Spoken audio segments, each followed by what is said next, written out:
Blue Mars by Stanley Robinson. Well, I just finished up the Mars trilogy. This is book 3. Just finished it the other day, had a little time to think about it, and think I'm ready to do the spoiler review video on it. That's what you're watching.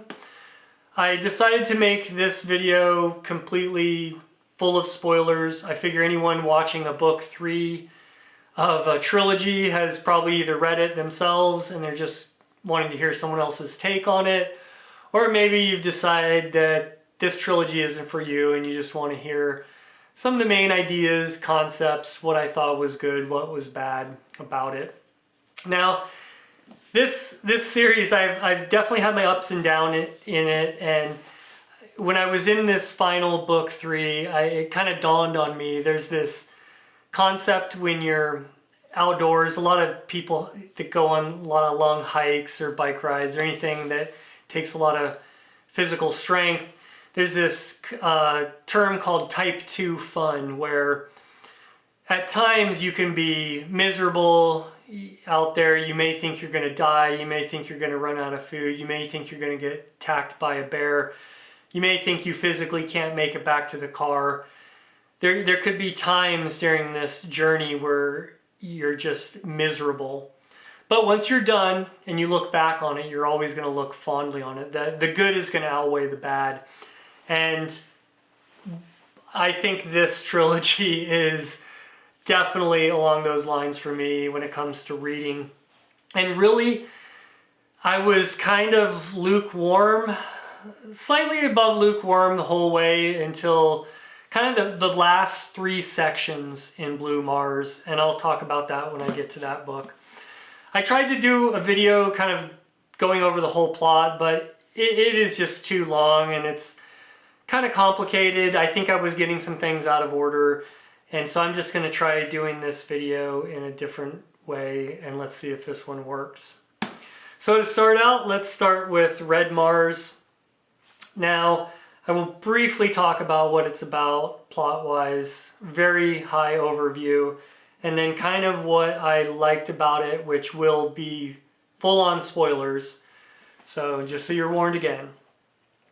So you've got 100, the whole trilogy really revolves around these first 100 that come to Mars, and they kind of split into different factions. You got kind of a anarchist who doesn't want to listen to Earth and wants a complete start over for this civilization. Take everything that humanity did, throw it out, start over. Our economics, our political system, the way we think about everything. And that's Arcady, and he kind of gets a faction and followers around him. You have, first I should have mentioned John, I guess. He's kind of the de facto leader, even though Frank was more of the leader on the mission. John was the only one that had been to Mars before, and so he had this kind of celebrity about him. He was the one that you'd put in front of the cameras. He would take everybody else's ideas and try to arbitrate their, discussions or their differences. He was a little bit on the neutral side, but he also had his own ideas. Then you had Frank. He was very hard to figure out what exactly he wanted. I think it was a lot of selfish gain, maybe power. I'm not sure. He was a very complicated character. You had Sax. He ended up becoming my favorite character in the whole trilogy. He was a hardcore scientist who led the whole terraforming Mars movement, which was called Green Mars because when they got there, it's just rock. There's no evidence of anything alive. They were going to investigate and look for life, maybe around some of this old ancient areas where water still was in a frozen state. But as far as they knew, Mars was dead, and he wanted to turn it green, and he did everything he could to terraform the planet. His direct opposition was Anne, who was in the Red Mars group. She just wanted to preserve it the way it was, not alter it in any way, and study it.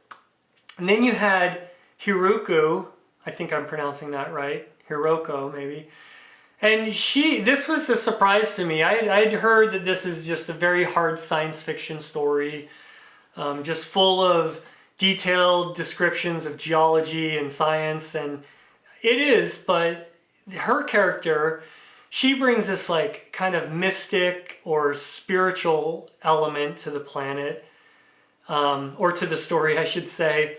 And it was really intriguing, the way it kind of fit in with other people at certain times, and how everyone loved her and followed her no matter what, even if they didn't agree with her. She was just this really neat character. And she ends up kind of disappearing, I think about halfway through the trilogy. And there's all these accounts of people spotting her maybe on Earth or on these other planets later as people expand. But you kind of, I think about midway through the trilogy, you just lose track of her. And it's just this kind of neat aspect of the story that I didn't really see coming. And then I think that covers all the main factions that are set up. And then Earth becomes kind of this faction where these transnational companies, they end up kind of getting more political power. Earth is in bad shape. There's all these countries that are struggling from overpopulation, lack of resources. These transnational companies come in, offer assistance. Then they want to come to Mars and, mine the planet. And if no matter how the 100 have differences, they still all kind of band together to oppose the transnational company. So it's their kind of unifying thing that keeps them together, even if they have differences. So the pacing of this book was probably my biggest issue. It had a lot of action, but a little over halfway it slows down to the point where they're just kind of driving around the planet looking for the underground. And there's kind of this unclimactic death at the end where Frank dies. And it kind of left me a little underwhelmed at the end. The excitement in the beginning and all of that I kept thinking about, but it was a slog to get through the second half of this book. And I wasn't sure what to think going forward, which direction he was going to take going forward. So then we get on to Green Mars. Now, in this one, it was probably overall the hardest book for me to get through. It was pretty slow overall. There was exciting scenes that he only spent a couple paragraphs on. And then there was scenes like science conferences that lasted for, I think, well over 100 pages of just this minutia of going through a science conference and listening to people speak. This was one of Sachs's chapters. It was kind of brutal at times. And the main plot of this one, the transnational company had kind of won in book one, and the underground is kind of reuniting. There's a company on Earth called Praxis who's kind of rising up as these transnational companies are struggling. They send a guy to Mars. His name's Art. He becomes one of my favorite characters, and he goes there to kind of assemble the underground and try to get them all to work together to, once and for all, a second attempt at kicking these transnational companies off of the planet. In this book, they go and create a whole new political, economic structure that with land ownership mixed into it. They have it's an underground conference in this enormous ancient lava tube on the surface. And everybody takes part in it, and they come up with the best ideas that they can. And of course, not everyone's happy, but it's the best they can come up with. It's pretty interesting. I could spend an hour talking about what Kim Stanley Robinson came up for this idea, but it sounds good. Who knows if it would really work? I know Kim has some leftist ideals, and book one talks about that a lot and leans that way. Book two, I think, kind of gives them a little bit of a more even bias, I guess it doesn't seem as left-leaning, and I don't lean either way. I try to be right down the middle and try to be very objective about it. But they end up coming up with this idea, and it seems to start working. There's a bunch of other things that happen in the book. I could probably go on for a while, but one of the main characters, Sax, he goes undercover at one point in the book and gets captured and tortured. And another big thing that happens in this book is the scientists figure out a way, and this is a pretty big one, how to prolong people's life. So these people take these treatments that prevent some of the cell degradation, and they don't know how long, but they start thinking that they're going to start living, hundreds of years. And it's kind of interesting. At first, it didn't seem plausible how these scientists on Mars could just come up with this after people on Earth have been trying to do this forever. But one thing I thought of is there's probably no regulations on Mars, and they just came up with something they didn't really test, and they just started injecting whoever was willing to do it. And it started working. People started living longer. They sent it back to Earth, so people on Earth started living longer. So that compounded the problems on Earth with overpopulation. There's a volcano that erupts in Antarctica underneath an ice sheet that sends it off into the ocean. It raises the ocean's level by like 6 meters on the planet, creating huge devastation. So Earth is just a wreck. So they kind of get distracted during this whole thing, and Mars gets to kind of get some time, some breathing room to set up their own thing, and that's kind of the meat of book 3. It's a big, long setup. There is some other things that happen in the book, but I could just probably go on too long talking about that. So I think that's the main things. Also, the planet starts getting more life on it. There's plants, there's water at different times of the year. I can't remember if they started bringing animals to the surface yet. People are able to go out and be on the surface more, maybe with lighter suits, and they're just able to, the terraforming is working, I should say. But they're not quite there to where people can just live without the aid of anything.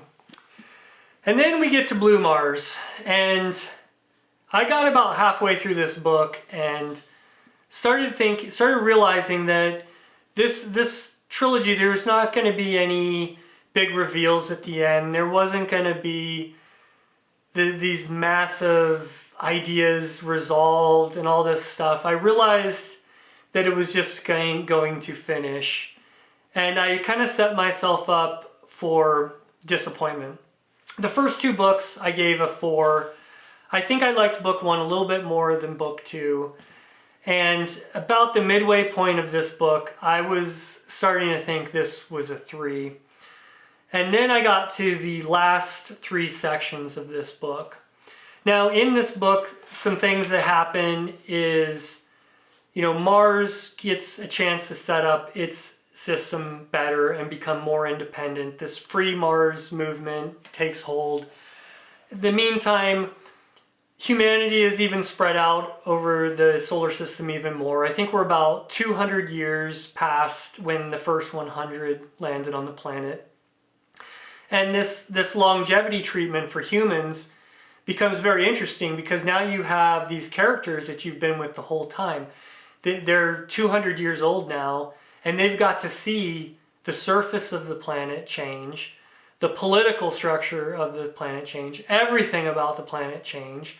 Life on Earth go through major changes, and people are even starting to terraform Venus. And there's one of the coolest things, there's this little moving city on Mercury that stays right in the sunrise edge of the planet and just travels around. And it kind of made me think of Inverted World, the book by Christopher Priest I read recently.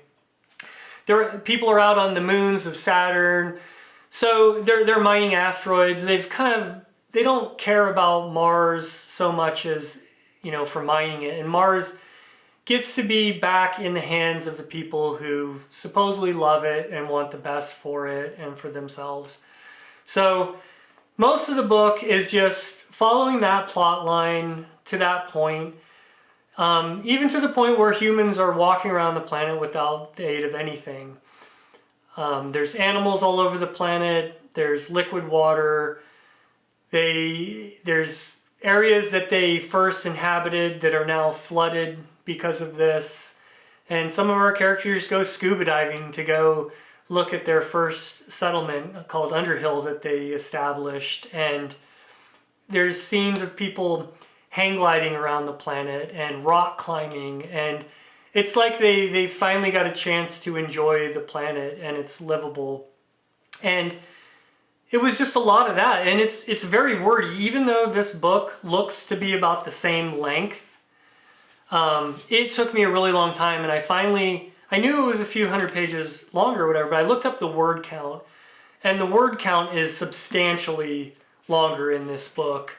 And you can tell the pages are it's small text, and it's 760 pages. So it's a big meaty book, and I'm reading, and it's just this slow burn of what they've accomplished and everything. And then you get to the end, and the third to the last chapter was Maya, and she was probably my most disliked character, but there was something about the chapter which made me like her. She was struggling the whole time in this book about, she was part of this love triangle between John and Frank, and she claimed she didn't know anything to do. She didn't know that Frank had something to do with John's death. The whole time you're not sure if she's kind of an unreliable narrator or not, but in that chapter it is revealed a little bit more that she really didn't know that Frank was setting up John to get killed. And then it kind of questioned her take on Frank, and she ended up hooking up with the psychologist after that. There was a lot of scenes with him. He was a very interesting character. He was always analyzing the characters based on their personality traits, and it brought a whole unique, interesting, scientific, philosophical aspect to the book. But Maya's chapter was very introspective, very unique. It made me like her a little bit more. She was, all these characters at this point are like 220 years old, and people, even though they've taken these treatments, they're starting to die, and they're starting to have these issues where they just fall off the edge of this treatment, where they're feeling healthy and then they just have these blackouts or these memory losses, or they just up and die like out of the blue. And so, or out of the first 100, I think we're down to just like a dozen characters or something, and they're seeing their friends die, even though they're taking these treatments. They'd been experiencing memory losses, and Sachs, at the very end of the book, he champions this cause to work with the scientists to try to figure out a cure for this memory loss that him and some of these others were having. So that's where we get to the second to the last section of this book, and it's by Sachs. And it's a lot about him figuring that out and then curing this memory loss and having these characters have these memories come back to them from hundreds of years. And then his somewhat reluctant acceptance of his own death that's inevitable, even though they've been living for centuries. It was just one of the best chapters I've read, and it was huge. It took me, I think, sometimes I keep track of it, and I think it took me 4 hours to read that section. And up until then, I was kind of just wanting to get through this book. I wanted to move on to something else. But I was reading every single word, and I just couldn't get enough of that chapter for some reason. I can't even describe it really at this point. And then the very last section was Anne, who was another character that I liked. You know, she wasn't one of my favorites, but she was a huge part of the book, and she got a very short last section of the book that was really good too. And it kind of just wrapped everything up together. And I did predict it. There was not going to be any of these like huge reveals and revelations and everything like that, but it just wrapped up the trilogy so well. And even though I struggled through sections of it, it kind of pulled everything together in this unique, interesting way that I think I will be thinking about this trilogy for years to come. I don't know that I'll ever reread this. It was really rough at times to get through. Like I said, it was a type 2 reading experience. But I'm super, super glad I read it. I feel like it's worth the struggle. If you haven't read this, if you got to this point, you know, it's probably too late. But I think I'm really going to try to try to convince people to read it in my spoiler-free series overview, because as hard as it was so worth it. And getting to the end of it was just like, it was the reward, and not the reward I was expecting.